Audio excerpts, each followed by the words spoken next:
Welcome to the Intimate Marriage Podcast, where I teach educated, successful couples how to have incredible, passionate relationships so that you can stop compromising and start feeling fully alive in your relationship.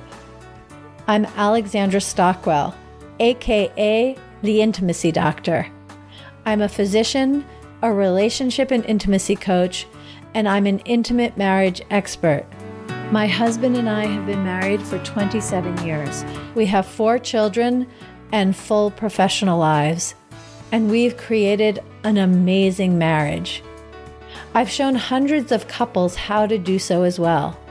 So if you want to deepen your understanding of your own relationship and learn to access new heights of emotional, sensual, and erotic intimacy, you're in the right place.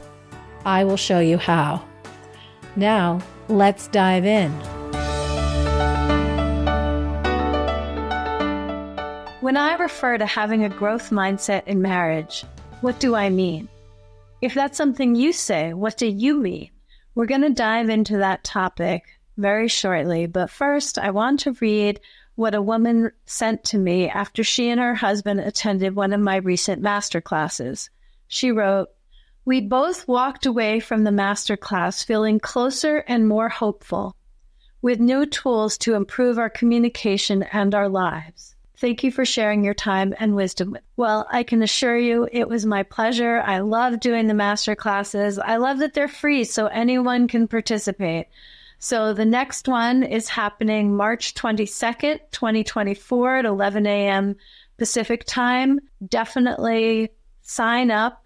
Join me either on your own or with your partner, because if you can't make it live, no problem. You'll receive the replay. In fact, if you sign up anytime up until a week after it happens, so through March 29th, you will receive the replay and can enjoy what I share. The name of the masterclass, the topic, is 5 Essential Lessons from 28 Years of Marriage to help you go from companions to lovers.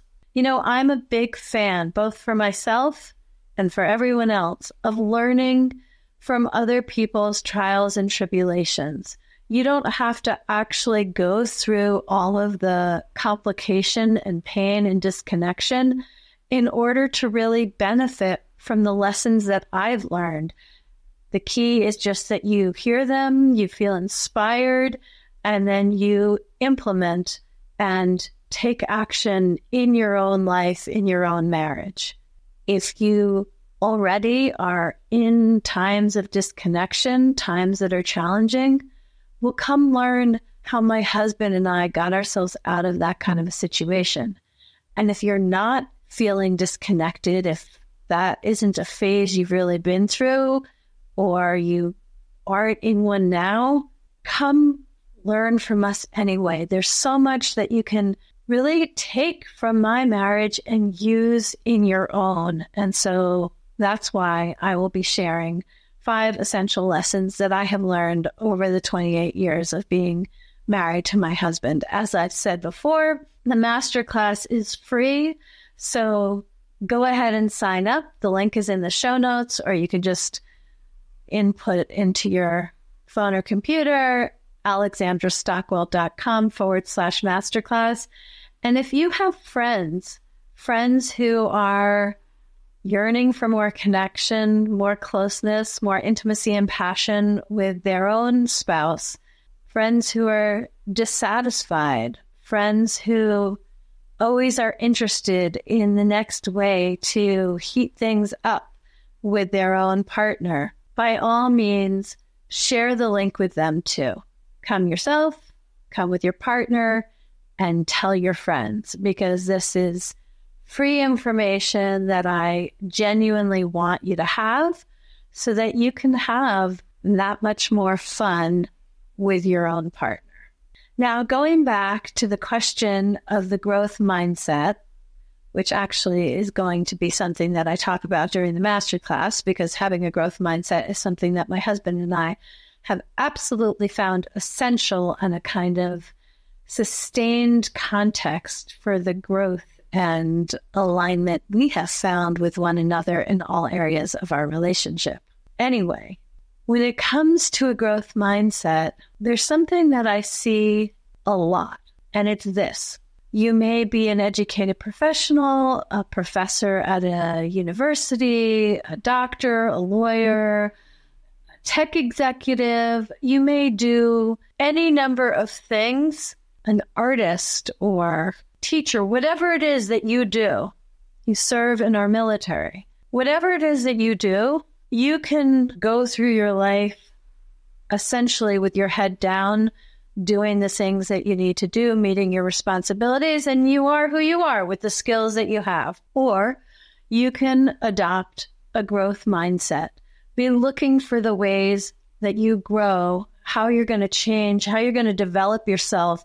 What is the learning that you're looking for, or that's just going to come find you because you're open and it's going to benefit you tremendously. I think part of being an entrepreneur, at least a successful one, inevitably includes having a growth mindset, because otherwise it's too frustrating and demoralizing when you have to pick yourself up once again and keep going and look for inspiration. But the thing that I really want to say is that I know as you listen that chances are you do have a growth mindset in your life in general.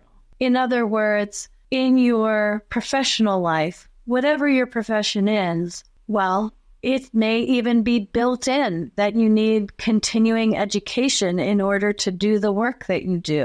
Maybe you're constantly, or not even constantly, but frequently looking to cultivate and develop yourself in order to get a promotion, in order to have more impact, in order to be more aligned with your purpose. I think another area where people often feel a need to develop a growth mindset is when it comes to parenting, although that's certainly not as common as it is in professional life, at least not after the first few years. In other words, people often read a lot of books during the first pregnancy and during the first few years of a child's life. But when you have a teenager, the number of parents who are learning from others who've gone before them, who are reading books, listening to podcasts, wanting to be the best that they can be, if your teenager isn't specifically causing you problems, the number of parents who continue to be motivated definitely drops off.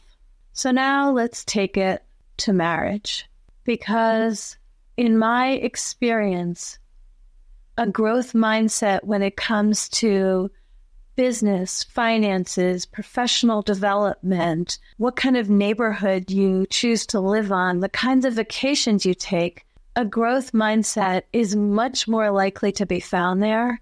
And a growth mindset when it comes to romantic partnership, marriage, committed relationship, that is far less common.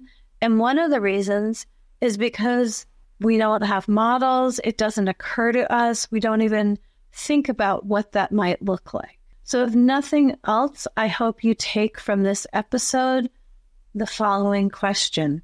What would a growth mindset be for you in the context of your relationship?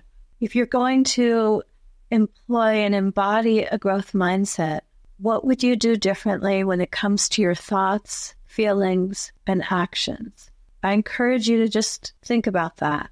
And I guess before I go any further, I just want to define simply what a growth mindset is. So in contrast to a growth mindset, one can have a fixed mindset. And with a fixed mindset, you think that people are the way they are, things are the way they are, nothing really changes. And so it can be depressing, you can learn to make do, but basically things are fixed. They're static, they are the way they are.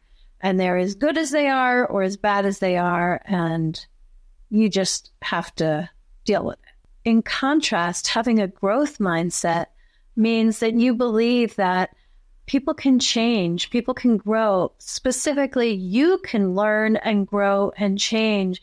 You can become the person you want to be. You can cultivate certain qualities. You can learn new things. You are not a static being. You can reinvent yourself.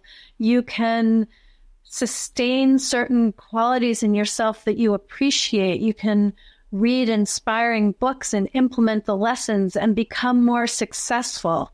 This is a very, well, I don't know how concise it is because I used a lot of words, but it's a relatively short description of what a growth mindset is and what a fixed mindset is. Now, I say all of this because I want you to think about if you had a growth mindset, if you don't, or if you do, if you dialed up your growth mindset with respect to your relationship, with your marriage, what would you do differently? How would you show up differently?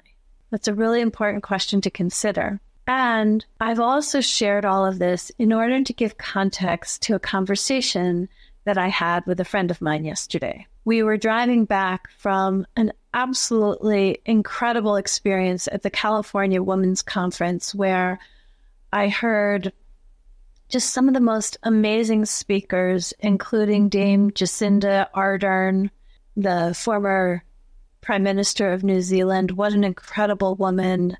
I heard Viola Davis speak, many others. Maybe I should do a podcast on some of the things that I learned.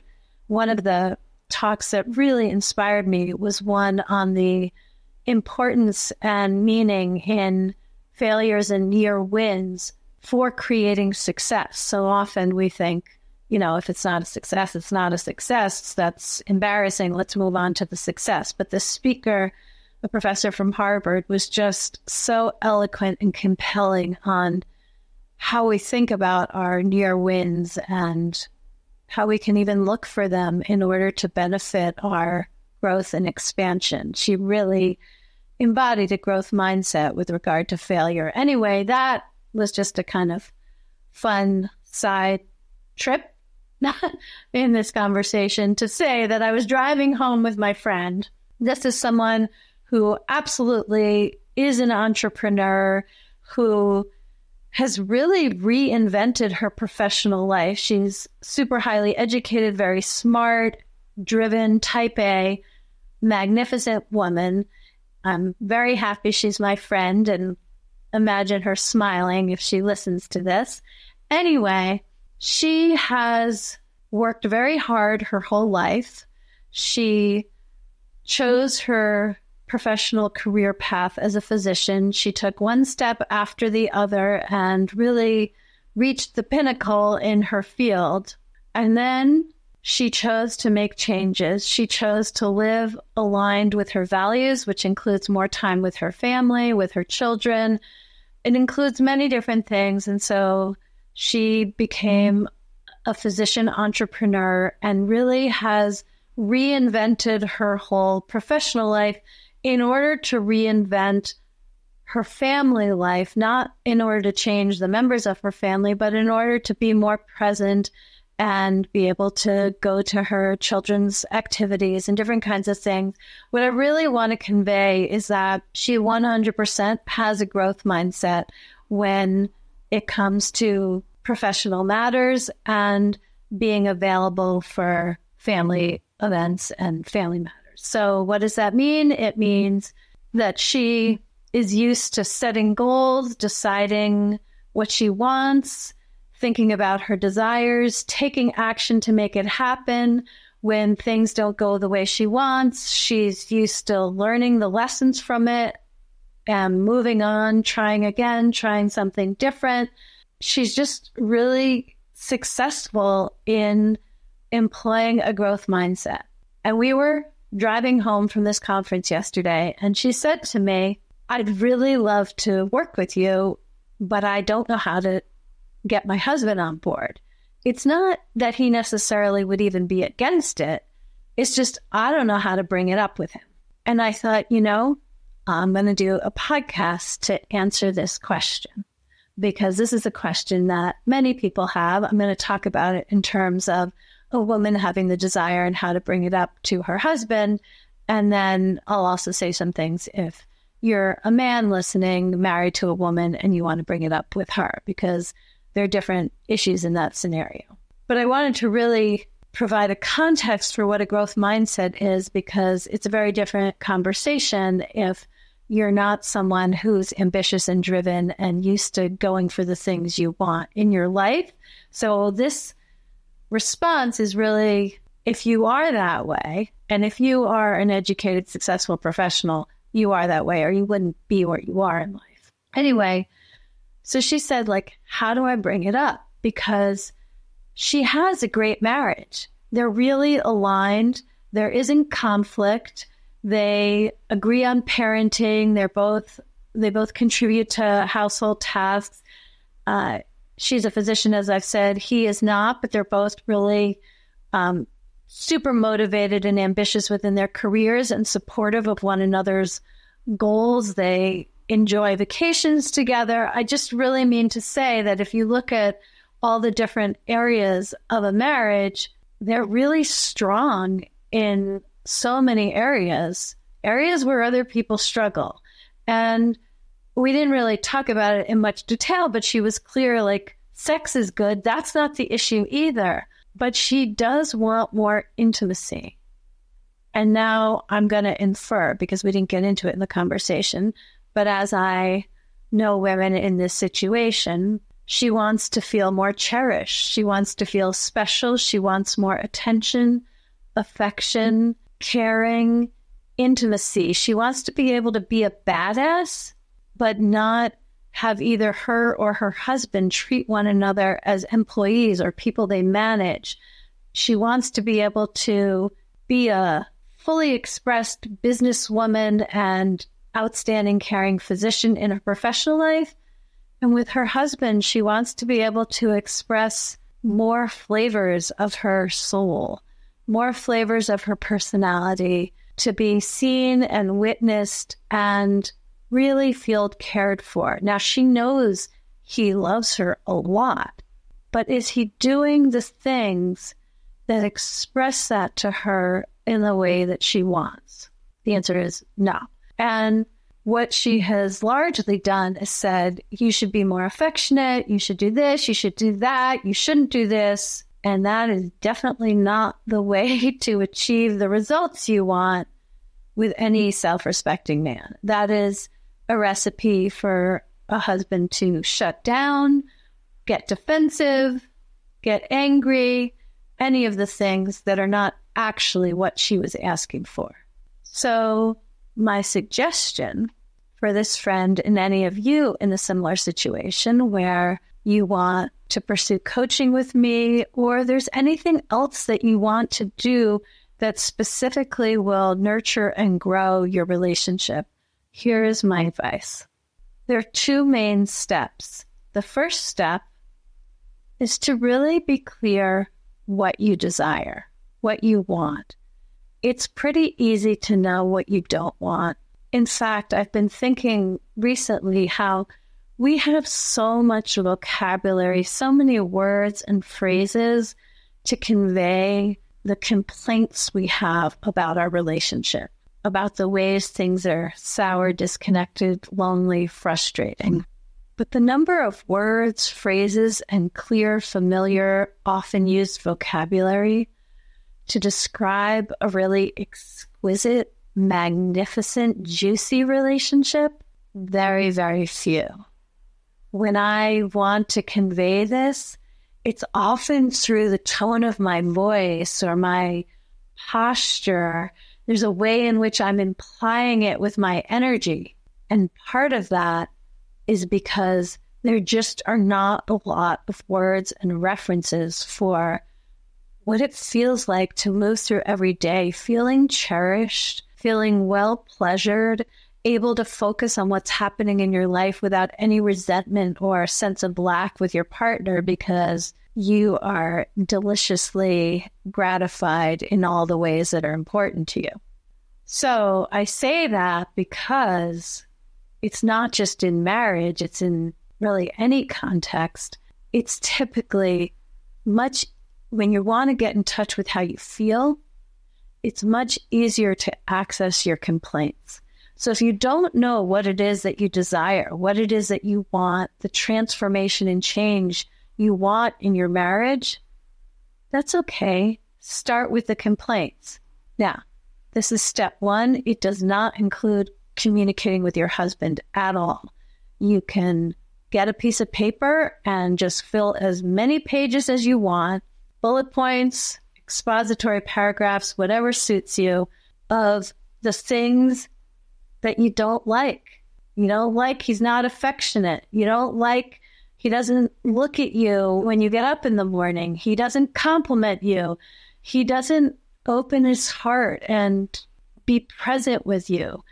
He's always problem solving. Whatever it is, just go ahead and articulate for yourself whatever your complaints are, whatever it is that you're not happy about.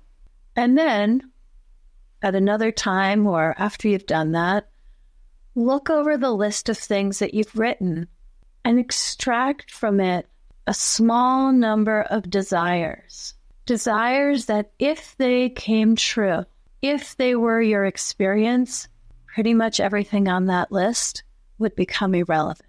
So if you have a list of all of the ways that he doesn't pay attention, he doesn't give you compliments, he doesn't ask you about your day, blah, blah, blah, blah, blah, you can extract the essence of your desire, which is that you want him to pay more attention to you, that you want to feel important, that you want to feel cherished, that you want to feel connected, whatever it is. So that's the first thing, is to get really clear on what it is that you desire.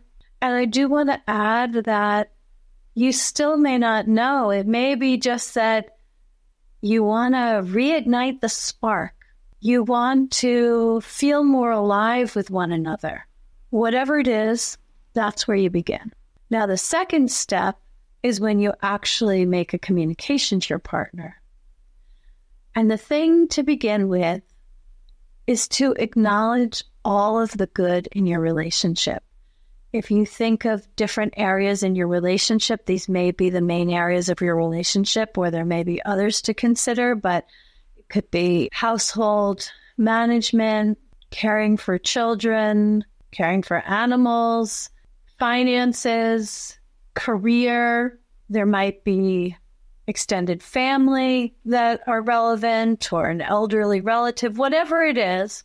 You can think of the different areas of your relationship, including maybe for you where you live, the fact that you're aligned on that is relevant, or that your partner has sacrificed to live where you want to live, whatever it is. And of course, then there also is sex and intimacy related, but definitely not the same thing.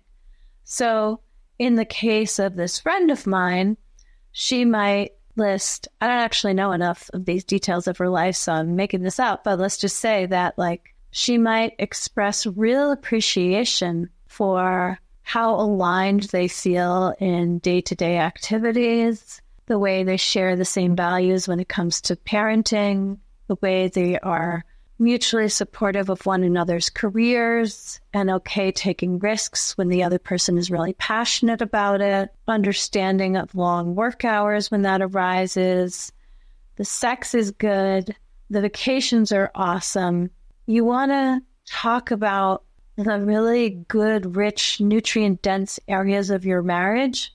And I'm using mostly generalities, but specificity is key to enhancing connection. So sure, you can say, I really appreciate that we're aligned with finances. And you also can say, I really appreciate that we're aligned with finances, the way that we decided to pay for private school tuition and that whole process that we went through when we decided not to send the kids to public school. That is so meaningful to me, that our partnership includes that kind of respect and compatibility. And you can go through the different, maybe you love the same music, and maybe that's important in your relationship. Please don't consider the categories I listed to be comprehensive, and don't consider that each of them is even relevant for your relationship. But whatever your categories are, you can name the ones that you just are grateful for and that feel in flow, that feel really good, that you really just want to continue to enjoy them without changing anything. And then when it comes to intimacy and affection and really feeling seen and cherished by one another, you can say that you'd love for that to be on a par with all these other wonderful aspects of your relationship. Or maybe you want to say, all of this is so good. I'd really love our sex and intimacy to be on the same level. Let me also add that if you're not used to actually being so expressive of your appreciation, it could be that you have multiple conversations about this. In fact, you want to be careful not to have it feel like it's just a setup that's too manipulative if you just say all these positive things in order to then say something complicated, if it is in fact complicated, to say you want to work on this other area in your marriage.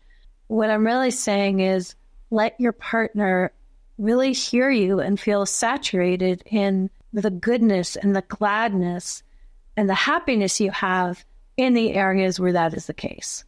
And whenever it's the right moment, then you can certainly bring up an area that you do want to work on. The other thing that I'll add, again, I'm inferring in the case of my friend, but probably she wants more attention and affection in more of a way that has her feel cherished as a woman. And he would feel really glad to feel her respect and appreciation for how he provides for the family and who he is. And he's not going to ask for that. He's not even thinking about it, but it would mean a lot to him. Well, if that's your situation, then you go first.